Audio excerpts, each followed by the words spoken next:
Wie wär's, wenn wir mal wieder etwas Cooles aus alten Zeitungen machen? Ich wette, jetzt spalten sich die Meinungen. Die einen sagen, warum dafür Zeit verschwenden? Und die anderen, oh, das brauche ich. Wie geht das? Also, wenn du zur zweiten Gruppe gehörst, lass ein Like da und ich zeig dir, wie es geht. Wie du siehst, habe ich schon Werbezeitungen in gleichmäßige Streifen geschnitten, 13 cm breit und 45 cm lang. Jeden Papierstreifen drehe ich zu einem dünnen Röhrchen. Damit das alles halbwegs ordentlich wird, wickle ich das Papier um eine Stricknadel mit einem Durchmesser von 1,5 mm.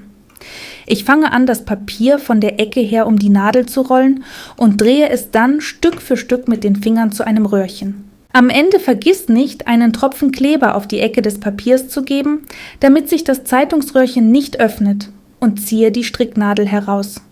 Falls es beim ersten Mal nicht klappt, schau dir dieses Video an. Da erkläre ich die 3 häufigsten Fehler, die alles vermasseln. Der Link ist in der Beschreibung. Während du die Röhrchen drehst, koch dir einen Tee und mach deinen Lieblingsserienmarathon an. Das ist kein schnelles Projekt. Nach 1-2 Stunden hast du dann ungefähr 250 bis 300 Zeitungsröhrchen fertig. Ich denke, das reicht. Wie viele ich für dieses Projekt gebraucht habe, weiß ich nicht mehr. Und natürlich habe ich es wieder mal nicht aufgeschrieben. Danach kannst du die Röhrchen färben. Oder auch nicht, ganz wie du willst. Falls du dich fürs Färben entscheidest, nimm irgendeine Farbe auf Wasserbasis. Verdünne die Farbe mit Wasser, damit sie nicht zu dick ist. Du kannst auch noch Farbpigmente oder Abtönfarben dazugeben, um die Farbe etwas spannender zu machen. Oder du nimmst im Notfall einfach Holzlack. Geht auch. Du kannst die Röhrchen mit einem Pinsel bemalen oder sie direkt in die Farbe tauchen. Das geht schneller. Ach ja, die Röhrchen müssen im nassen Zustand umgerührt werden, damit sie nicht sofort aneinander kleben. Ich habe auf meinem Kanal ein ausführliches Tutorial zu diesem Thema, Färben von Zeitungsröhrchen. Da habe ich das Thema bis ins Detail erklärt, wie eine Mama, die ihr Küken füttert. Der Link ist in der Beschreibung.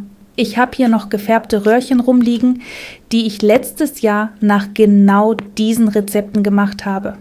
Der Link ist in der Beschreibung. Die weiche ich einfach in warmem Wasser ein, damit sie geschmeidiger werden und sich leichter flechten lassen. Damit sie nicht austrocknen, pack sie in eine Tüte oder wickel sie in eine saubere Haustierwindel ein. Okay, genug gequatscht. Lass uns endlich was Spannendes flechten. Also, wir nehmen 8 Zeitungsröhrchen. Die müssen wir kreuz und quer verbinden. Naja, fast. Schau einfach im Video.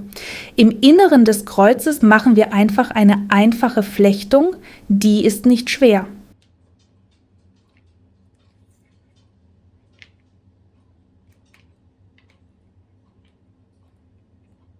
Die Kreuzungspunkte solltest du am besten mit Kleber fixieren, damit sich nichts verschiebt.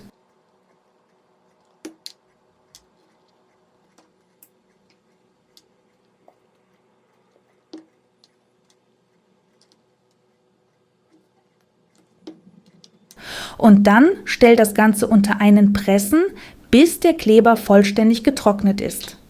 Getrocknet? Weiter geht's. Markiere dir die äußerste linke Ständer, mit der du beginnen willst, damit du später nicht durcheinander kommst. Ach ja, die Röhrchen, die da herausstehen, das sind die Ständer, so heißen die. Jetzt haben wir 4 Ständer, jeder mit 4 Röhrchen. Und jetzt schau dir genau an, wie man die Länge der Zeitungsröhrchen verlängert. Ich zeige dir jetzt ganz genau, wie du das machst. Du nimmst 2 Röhrchen. Eines spitzt du an und auf das breite Ende des anderen Röhrchens gibst du einen Tropfen Kleber.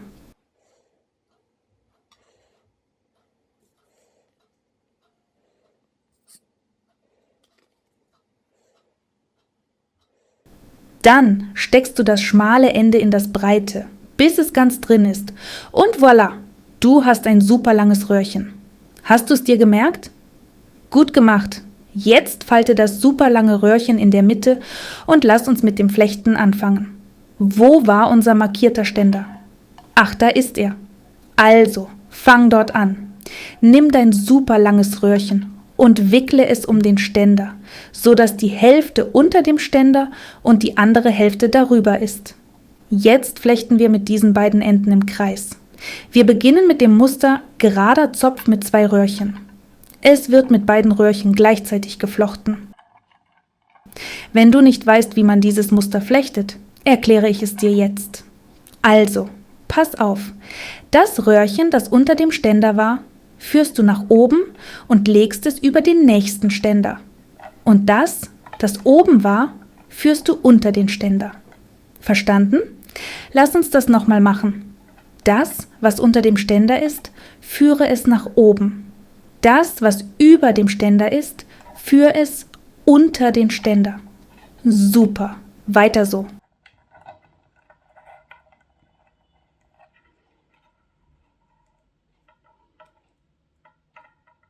Schau mal, jedes Mal, wenn wir den markierten Ständer passieren, bedeutet das, dass wir eine Reihe geflochten haben.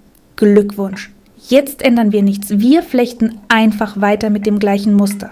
Das untere nach oben, das obere nach unten und so weiter, bis wir die nächste Reihe erreichen.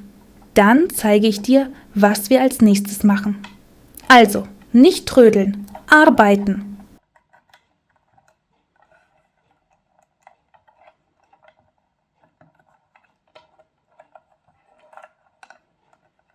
Na, schaut mal, wir haben schon 2 Reihen geflochten. Schau her, diese Ständer, die jetzt aus 4 Röhrchen bestehen, werden wir ein bisschen verändern. Wir erhöhen die Anzahl der Ständer. Wie? Ganz einfach, wir teilen jeden in 2 Teile. Das bedeutet, dass wir aus einem Ständer mit 4 Röhrchen 2 Ständer mit jeweils 2 Röhrchen machen. Warum das Ganze? Ganz einfach. Je größer der Durchmesser des Kreises wird, desto mehr Ständer braucht das Werkstück, damit es schön und rund bleibt. Das ist die Mathematik des Flechtens. Also, weiter geht's. Wir flechten noch 2 Reihen mit dem gleichen Muster. Oh nein, meine Arbeitsröhrchen sind zu kurz geworden. Zeit, sie zu verlängern. Mach alles wie zuvor. Spitzen die kurzen Enden an, schnapp dir neue Röhrchen und gib einen Klecks Kleber in das breite Ende. Dann steckst du die spitzen Enden ins Breite. Schön bis zum Anschlag.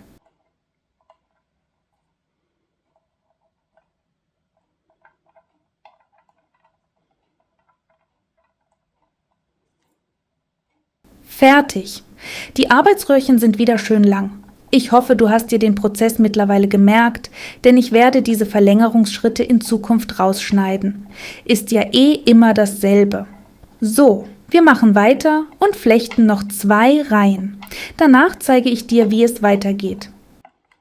Übrigens, was hörst oder schaust du so nebenbei, während du Körbchen aus Zeitungsröhrchen flechtest? Sei kein Geheimniskrämer, teil deine Film- oder Serienempfehlungen unten in den Kommentaren. Weißt du, wozu ich mittlerweile gekommen bin? Ich habe ChatGPT gefragt, empfiehl mir mal eine lange Serie. Und der schlaue Kerl schlägt mir vor, schau dir mal Guiding Light an. Diese Serie lief ganze 72 Jahre. Der Hardcore. Wenn man die ohne Pause schaut, geht mehr als 1 Jahr deines Lebens drauf. Für so einen Seifenopernmarathon bin ich definitiv noch nicht bereit. Aber etwas wirklich Spannendes und Modernes würde ich mir gerne anschauen, während ich flechte. Also, her mit deinen Empfehlungen. Ich warte in den Kommentaren. Oh, schau mal, wir haben 2 Reihen geschafft. Jetzt zeige ich dir, wie es weitergeht. Jetzt werden wir die Anzahl der Röhrchen in jeder Ständer erhöhen. Erinnerst du dich? Ich habe gesagt, je größer der Kreis, desto mehr Ständer brauchst du. Also bereiten wir die Ständer vor, damit sie später leichter geteilt werden können. Wie du siehst, spitze ich ein Ende von 16 Zeitungsröhrchen an. Diese 9 Röhrchen fügen wir an den Seiten jedes Ständers hinzu. Das geht ganz einfach. Du nimmst eine Ahle. Keine Ahle zur Hand? Dann nimm eine Stricknadel, einen Holzspieß oder sogar einen Schraubendreher. Oder was auch immer du gerade findest. Jetzt bereitest du auf einer Seite des Ständers innerhalb des Geflechts vorsichtig ein Loch vor. In dieses Loch schiebst du das neue Röhrchen.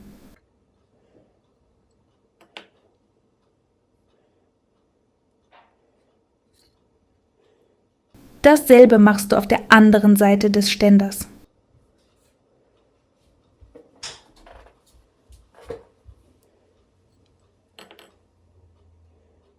Fertig? Super. Bingo! Jetzt besteht dieser Ständer aus 4 Röhrchen. Jetzt musst du das Ganze nur noch für alle anderen Ständer wiederholen. Schau mal, wenn du möchtest, kannst du die Anzahl der Ständer jetzt schon erhöhen. Wenn nicht, flechte einfach noch ein paar Reihen, wie ich es mache. Ich flechte noch ein Stück weiter, damit die neuen Röhrchen sicher im Geflecht sitzen. Danach teile ich sie. Aus 4 Röhrchen mache ich 2. Warte kurz, ich flechte noch 3 Reihen und zeige dir dann nochmal, wie du die Anzahl der Ständer erhöhen kannst.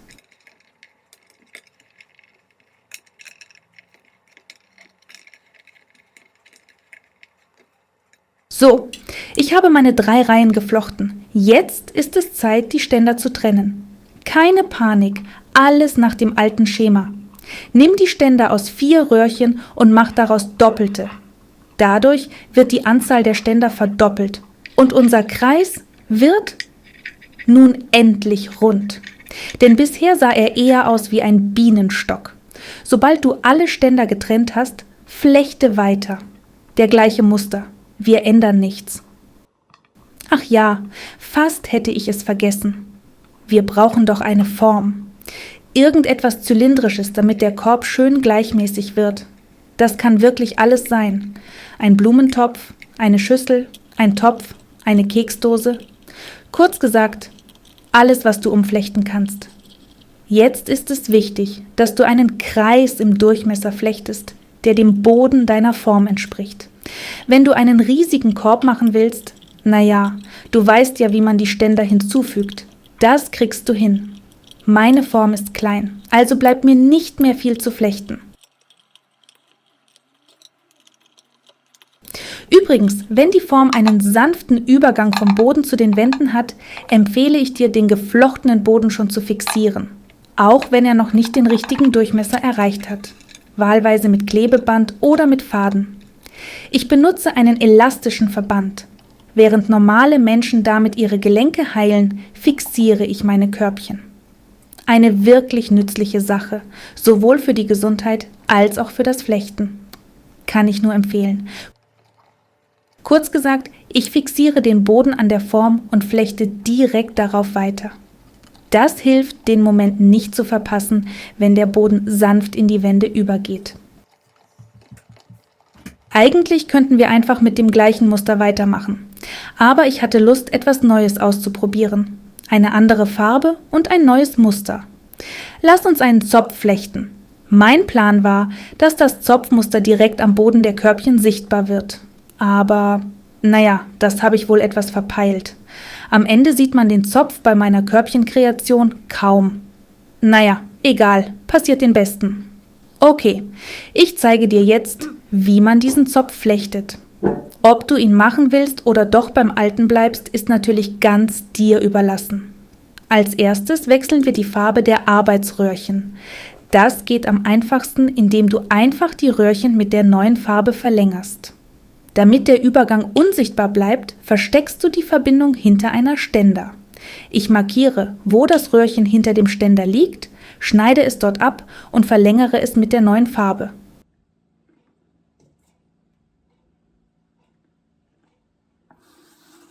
Voila, fertig. Die Verbindung ist hinter dem Ständer versteckt. Von vorne sieht man absolut nichts. Pure Magie. Jetzt flechten wir einen klassischen Zopf. Das passiert in 2 Reihen mit 2 Mustern. Zuerst der gerade Zopf mit 3 Arbeitsröhrchen, dann der umgekehrte Zopf mit 3 Arbeitsröhrchen. Wie der Name schon sagt, brauchen wir dafür 3 Arbeitsröhrchen. Momentan haben wir nur 2, also fügen wir ein drittes hinzu. Erinnerst du dich, wie wir die Anzahl der Ständer erhöht und ein Röhrchen neben den Ständer eingefügt haben? Das Prinzip bleibt das gleiche. Wichtig ist nur, die richtige Stelle zu finden, um das neue Röhrchen hinzuzufügen. Zähl einfach bis zum 3. Ständer und füge das Röhrchen rechts davon ein. Das ist der schnellste Weg. Voila, jetzt haben wir 3 Arbeitsröhrchen. Pass auf, wir flechten jetzt das Muster Gerade Zopf mit 3 Arbeitsröhrchen. Hier sind unsere 3 Röhrchen. Jedes Röhrchen schaut rechts von 3 Ständern hervor. Damit sind die ersten 3 Ständer schon belegt. Wir nehmen das linkeste Arbeitsröhrchen, legen es über die anderen beiden, überspringen 2 belegte Ständer und führen es hinter den dritten Ständer, also den nächsten freien Ständer. Lass es einfach dort stehen. Puh, ich hoffe, das war verständlich. Komm, wir machen's nochmal. Nimm das linke Röhrchen, leg es über die anderen beiden, überspringe die belegten Ständer und führe es hinter den nächsten freien Ständer. Lass das Röhrchen rechts vom Ständer stehen. Das war's. Wiederhole das Ganze bis zum Ende der Reihe. Du beginnst immer mit dem linken Röhrchen.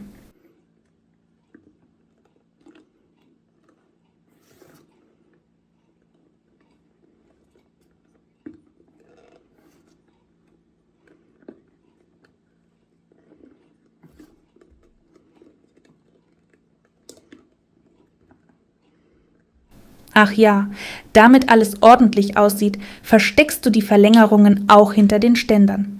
Beim Flechten des Bodens war das nicht so wichtig, weil man den ja nicht groß sieht. Aber an den Wänden der Körbchen könnten diese Verbindungen ins Auge stechen. Also flechte bis zum Ende der Reihe.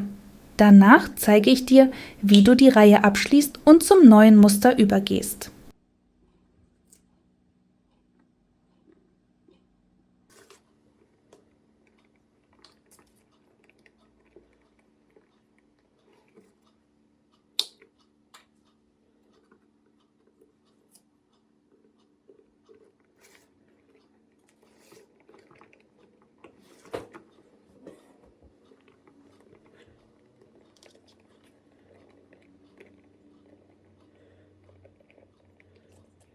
Oh, schau mal, der Reihenabschluss ist schon in Sicht.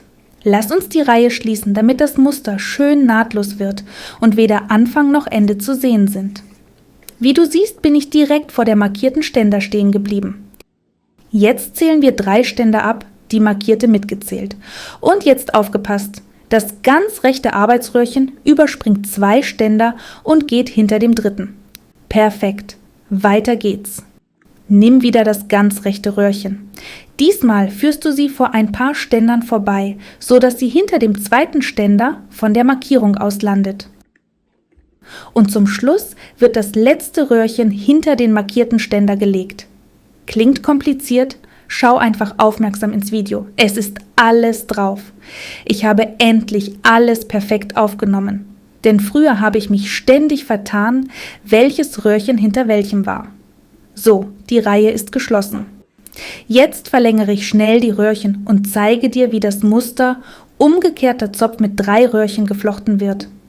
Im Moment sieht unser Geflecht noch gar nicht wie ein Zopf aus, oder? Das ist nämlich nur die halbe Zopfgeschichte. Jetzt flechten wir die zweite Hälfte mit einem anderen Muster. Die Muster gerader Zopf und umgekehrter Zopf sind sich ziemlich ähnlich. Aber es gibt einen entscheidenden Unterschied. Bei dem umgekehrten Zopf fangen wir auch mit der linken Arbeitsstube an. Aber anstatt sie oben aufzulegen, führen wir sie unter die anderen Arbeitsröhrchen. Also, das linke Arbeitsröhrchen wird unter die anderen gelegt, überspringt die besetzten Ständer und geht hinter den nächsten freien Ständer. Der Hauptunterschied ist, das Röhrchen geht immer unter den anderen durch. Gar nicht so schwer, nur etwas ungewohnt so zu flechten. Du kannst die Enden der Arbeitstuben ruhig etwas straffer ziehen, damit alles schön dicht sitzt. Und das war's auch schon. Jetzt flechten wir die Reihe zu Ende. Und danach zeige ich dir, wie man den umgekehrten Zopf schließt. Das macht man nämlich ganz anders.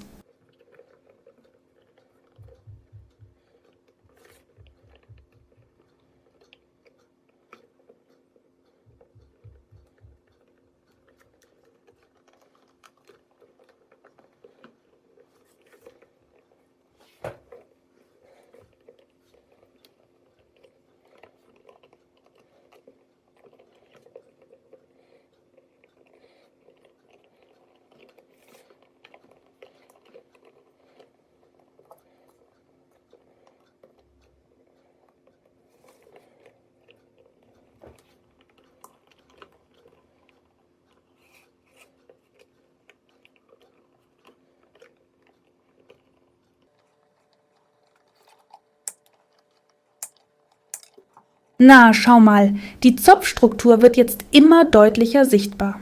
Ich weiß auch nicht, aber ich liebe es, wenn Körbe so eine interessante Grenze zwischen Boden und Wänden haben. Und mal ehrlich, das Flechten macht viel mehr Spaß, wenn man mit verschiedenen Mustern spielt. Übrigens, nach dem Zopf wechseln wir wieder das Muster. Wir machen weiter mit dem Muster Katun.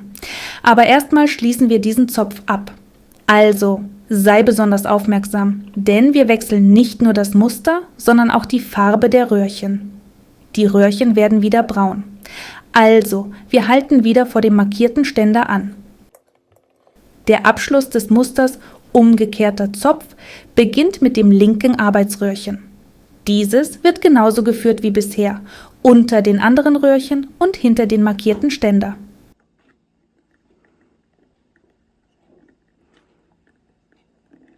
Okay, aber Moment mal, wir wollten doch auch die Farbe ändern. Jetzt ist der perfekte Zeitpunkt. Markiere die Stelle, wo das Röhrchen hinter dem Ständer liegt und ändere die Farbe.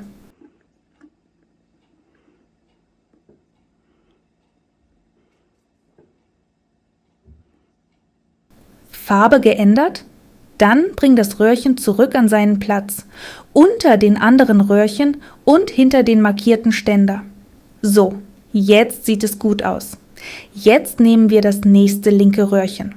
Und hier wird's spannend. Dieses wird nicht nur hinter den zweiten Ständer geführt, sondern auch unter ein Röhrchen in der Reihe. Schau genau hin. Zwischen dem ersten und zweiten Ständer liegt oben ein Röhrchen. Genau darunter führen wir das neue Röhrchen.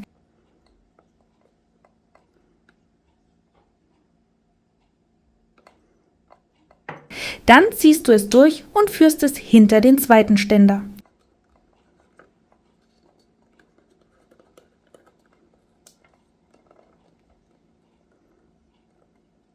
Und erinnerst du dich, wir wechseln auch die Farbe?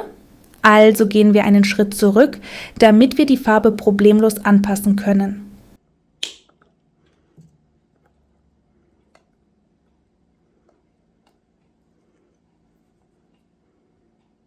Farbe geändert? Super, wieder hinter den Ständer führen. Na gut, jetzt bleibt nur noch ein Röhrchen übrig.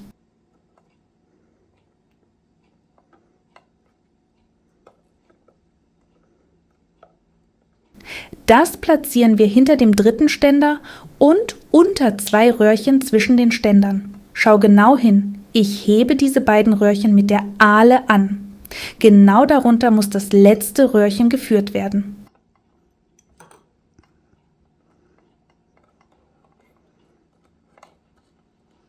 Und dann hinter den dritten Ständer.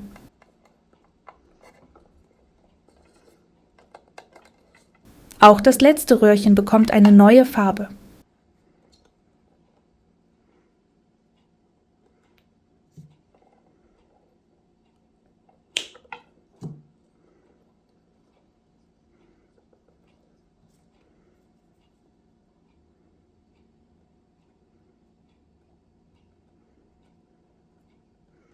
So, das Schwierigste ist geschafft. Jetzt entspannen wir uns und flechten die Wände im Muster Katun. Ich habe beschlossen, das Flechten etwas zu beschleunigen. Deshalb machen wir das mit 4 Arbeitsröhrchen. Vielleicht denkst du jetzt, 3 Röhrchen reichen dir nicht, jetzt müssen es 4 sein? Weißt du was? Genau. Also fügen wir noch ein Arbeitsröhrchen hinzu. Dieses Mal rechts vom 4. Ständer. Hast du es hinzugefügt? Super. Jetzt nimm gleich die 2 rechten Röhrchen und lass uns loslegen. Beim Muster Katun ist alles super einfach. Die Röhrchen wechseln sich ganz simpel ab. Einmal vor, einmal hinter dem Ständer. Dieses Mal flechten wir 2 Reihen gleichzeitig mit 2 Röhrchen, damit sie parallel verlaufen. Das Beste daran, die Korbhöhe wächst unglaublich schnell, weil wir gleich 2 Reihen mit 2 Röhrchen flechten. Und was machen wir mit den anderen beiden Röhrchen? Keine Sorge, an die denken wir, wenn wir fast am Ende der Reihe sind. Jetzt erkläre ich kurz das Prinzip des Musters Katun. Bei einer geraden Anzahl an Ständern wird das Muster mit 2 Röhrchen nacheinander geflochten. Oder wie man sagt, abwechselnd. wie bei einem Fangspiel. Zuerst wird eine Reihe mit einem Röhrchen geflochten, bis es auf Höhe des zweiten ist. Dann parkt man das erste Röhrchen und flechtet die zweite Reihe mit dem zweiten Röhrchen, bis es das erste erreicht. Und so geht es weiter. Wie Katz und Maus, eins jagt das andere. Wenn die Ständeranzahl jedoch ungerade ist, wird das Muster nur mit einem Röhrchen geflochten. Das liegt daran, dass das Muster in jeder Reihe wechseln muss. Bei einer geraden Anzahl an Ständern gibt es diesen Wechsel nicht von selbst. Deshalb wird ein zweites Röhrchen hinzugefügt, um die Verschiebung zu schaffen. Ich hoffe, das war verständlich. Wenn nicht, merkt ihr einfach, bei gerader Anzahl 2 Röhrchen im Wechsel, bei ungerader nur 1. Auf meinem Kanal gibt es ein Tutorial zum Muster Cut-Tun. Da zeige ich das nochmal ganz genau. Also, wenn du es nochmal genauer sehen willst, weißt du ja, wohin du schauen musst. Der Link ist wie immer in der Beschreibung. So, schau mal, ich bin jetzt fast bei dem nächsten Paar Arbeitsröhrchen angekommen.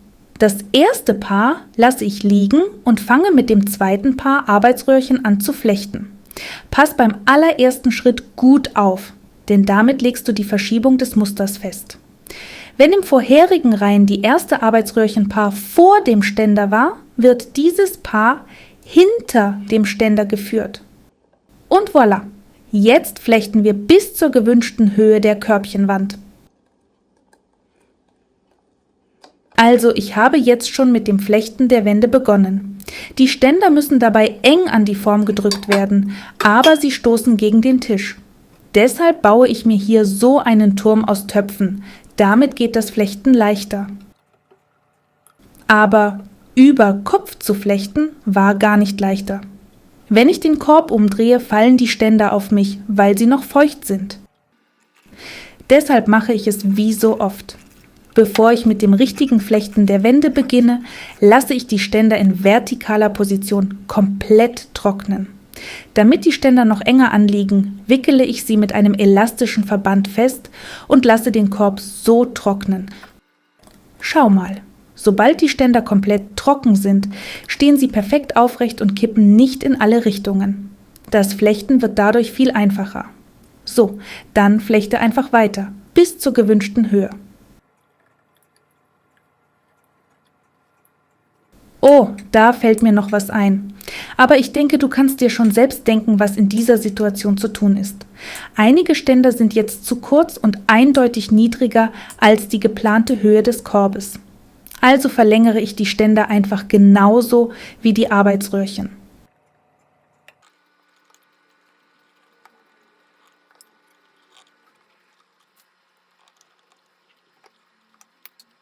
Irgendwann wollte ich mit der Form des Korbes experimentieren. Ich hatte Lust, ihm geschwungene Kurven wie bei einem Tontopf zu geben. Also habe ich die Form herausgezogen und weiter geflochten, während ich die Ständer sanft gebogen habe.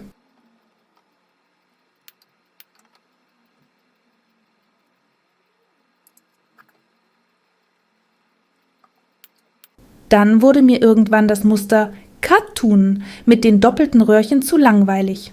Also habe ich ein bisschen mit dem einfachen Cut-Tun weitergeflochten, mit 2 Arbeitsröhrchen. Ich zeige dir gleich, wohin ich die 2 zusätzlichen Röhrchen gesteckt habe. In jeder Paarung habe ich einfach ein Röhrchen in den Korb gelegt. Genau, so simpel. Einfach liegen gelassen und mit nur einem Arbeitsröhrchen pro Reihe weitergeflochten. Am Ende, wenn der Korb fertig sein wird, werde ich die Enden dieser Röhrchen im Korb abschneiden und mit Kleber fixieren. Ich zeige dir das natürlich noch, aber fürs Erste bleiben diese Enden im Korb. Dann, zurück zum klassischen Cut-Tun-Muster, habe ich die Musterkombination beruhigt hinter mir gelassen und habe den Korb mit diesem Muster fertig geflochten.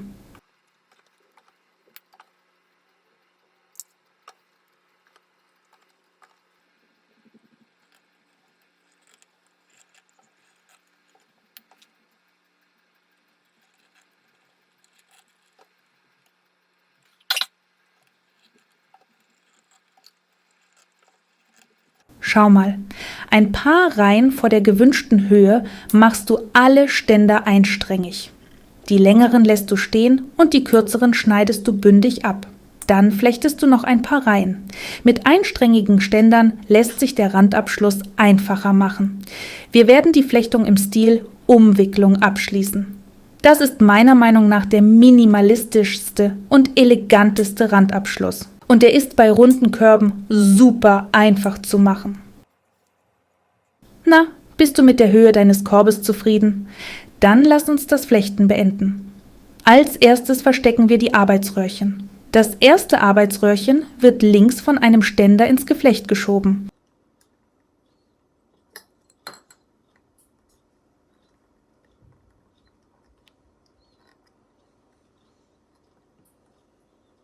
Das zweite Arbeitsröhrchen wird genauso versteckt, aber auf der gegenüberliegenden Seite des Korbs. So entsteht kein sichtbarer Versatz im Abschluss.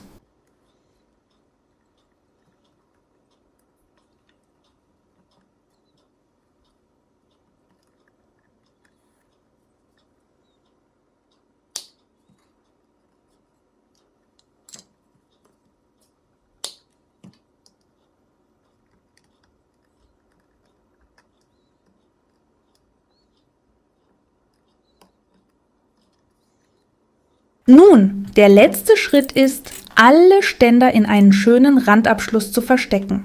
Zuerst lehne die Ständer horizontal. Lehne alle Ständer in eine Richtung. Sieh mal, je länger die Ständer sind, desto voluminöser wird der Randabschluss. Einfach gesagt, die Umrandung wird dicker sein. Wenn du keine so dicke Umrandung möchtest, dann reduziere einfach die Höhe aller Ständer. Ich wollte hingegen, dass der Randabschluss massiv und dick ist. Außerdem erlaubte mir die Länge meiner Ständer das zu tun. Deshalb habe ich die Länge nicht gekürzt. Um die Ständer zu fixieren, kannst du sie mit Klammern festhalten, damit sie nicht stören.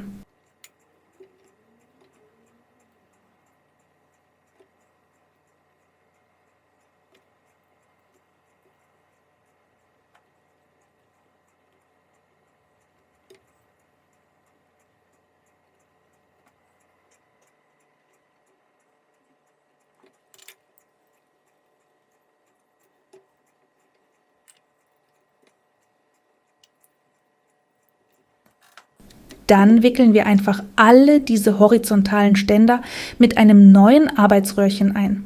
Vergiss auch nicht, die letzten paar Reihen zu erfassen. So wird es zuverlässiger.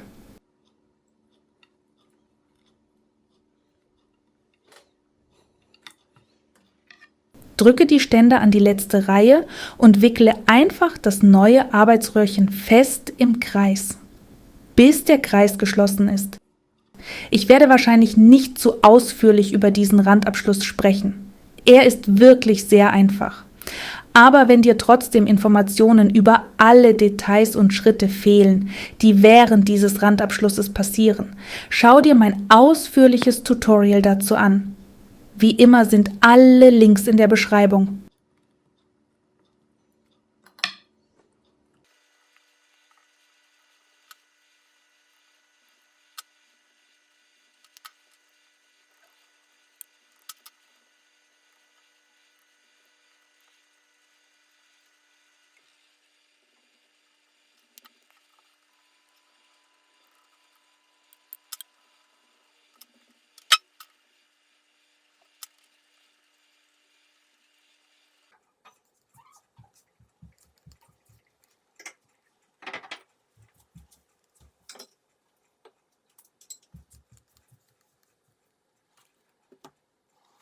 Nun, sobald alles geflochten ist, ist es Zeit, alle Schwänzchen zu kleben und abzuschneiden. Ich beginne mit dem Schwänzchen im Randabschluss. Und erinnerst du dich, dass 2 Schwänzchen in unserem Korb herausragen? Es ist Zeit, sich von ihnen zu verabschieden und alles vorsichtig zu kleben. Alle Schwänzchen klebe ich mit Sekundenkleber. So geht es einfach viel schneller.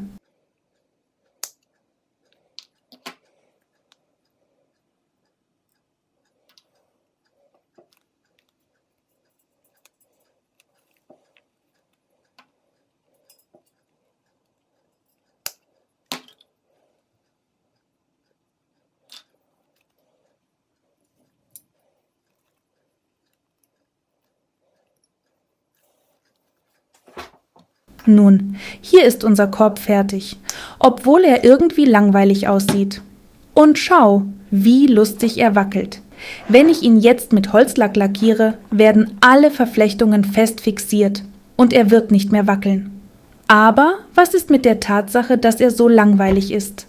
Was wäre, wenn wir einen interessanten Akzent an die Wände des Korbes hinzufügen? Ohne lange nachzudenken, habe ich beschlossen, eine kleine Stickerei zu machen. Natürlich nicht die klassische Stickerei mit Fäden und Nadeln, sondern mit Hilfe von Zeitungsröhrchen. Jetzt zeige ich dir, wie ich dieses Ornament auf dem Korb gestickt habe. Ich bestimme den Platz für das Muster. Der Abschnitt des Korbes mit dem Muster Katun auf den doppelten Röhrchen passt perfekt. Das Ornament wird genau die gesamte Höhe des doppelten Katuns einnehmen. Deshalb bestimme ich ungefähr die Mitte und stecke dort ein Röhrchen hinein. Das Röhrchen lege ich so, dass es über dem Vorderstich liegt. Das kurze Schwänzchen des Röhrchens bleibt im Inneren des Korbes. Jetzt führe ich das Röhrchen diagonal nach unten zur Basis. Rechts vom Ständer ziehe ich das Röhrchen durch. Achte darauf, es gut zu glätten und zu spannen, damit das Röhrchen straff wie eine Gitarrensaite ist. Das ist momentan nicht ganz realistisch, da unser Schwänzchen da drinnen frei herumliegt und nicht fixiert ist. Aber versuche trotzdem, während des gesamten Stickens zu ziehen, damit das Röhrchen fest liegt.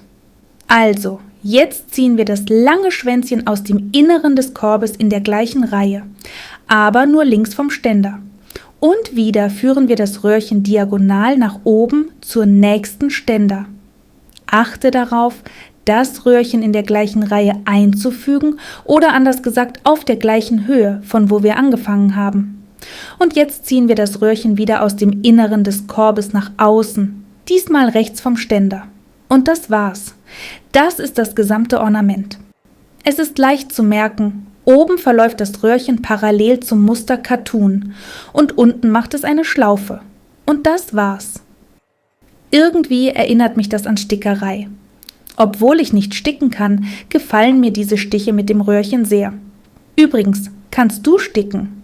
Ist es schwierig, das zu lernen? Teile in den Kommentaren, was man dafür braucht. Ich bewundere sehr die Leute, die das können.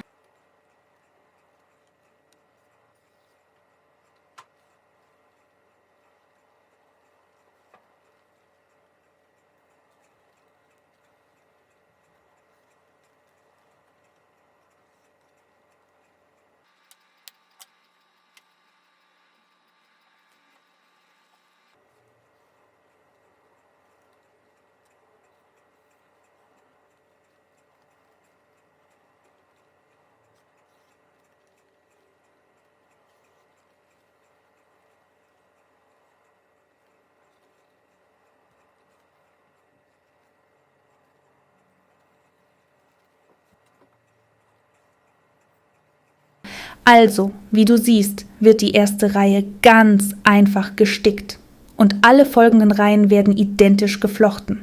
Jetzt zeige ich dir, wie man zur neuen Reihe wechselt. Wenn wir in die gleiche Reihe zurückkehren, von wo wir angefangen haben, steigen wir einfach 2 Reihen höher und ziehen das Röhrchen jetzt rechts vom Ständer heraus. Lass uns gleich dieses Schwänzchen innen festdrücken. Übrigens, das ist mein zweiter Versuch der Stickerei. Beim ersten Versuch habe ich nur eine Reihe in der Höhe zurückgelegt. Am Ende wurde das Muster zu dicht und nach 4 Reihen verschmolz alles. Das sah meiner Meinung nach nicht sehr schön aus. Deshalb habe ich beschlossen, 2 Reihen Abstand zu machen. Meiner Meinung nach sieht das Muster jetzt viel harmonischer aus. Aber du kannst es so machen, wie es dir gefällt. Die zweite Reihe wird genauso geflochten wie die erste, aber das Röhrchen geht 2 Reihen höher als die vorherigen Windungen ein und aus. Ja, das Muster wird sehr einfach geflochten, sieht aber beeindruckend aus. Ich war begeistert. Jetzt sieht der Korb auf jeden Fall nicht mehr langweilig aus. Ein weiterer interessanter Punkt: Als ich die Reihen im Ornament hinzufügte, bemerkte ich, dass die Wände des Korbes stabiler wurden. All diese Verflechtungen haben sie wirklich verstärkt und jetzt wackelt der Korb nicht mehr wie ein Blatt im Wind. Eigentlich ist das alles. Sticke bis zur gewünschten Höhe.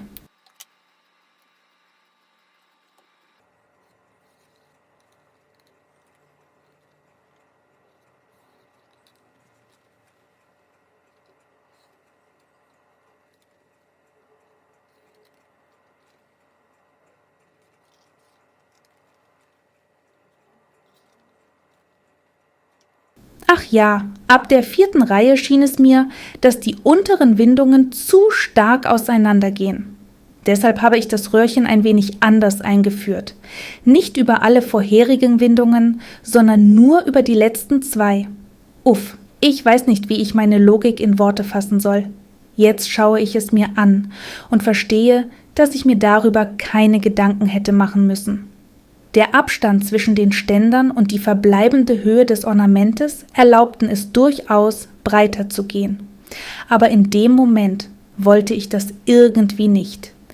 Also orientiere dich nach deinem Geschmack.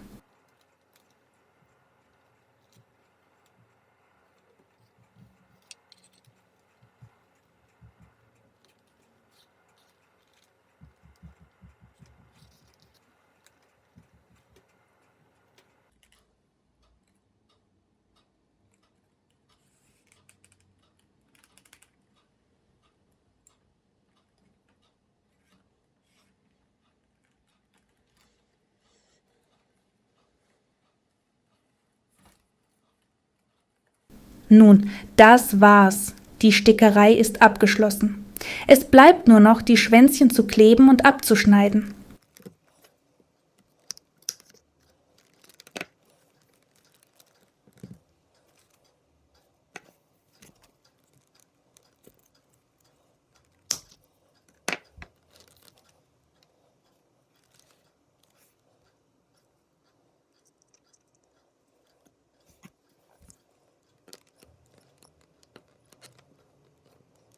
Jetzt kommt der letzte Schritt, die Lackierung.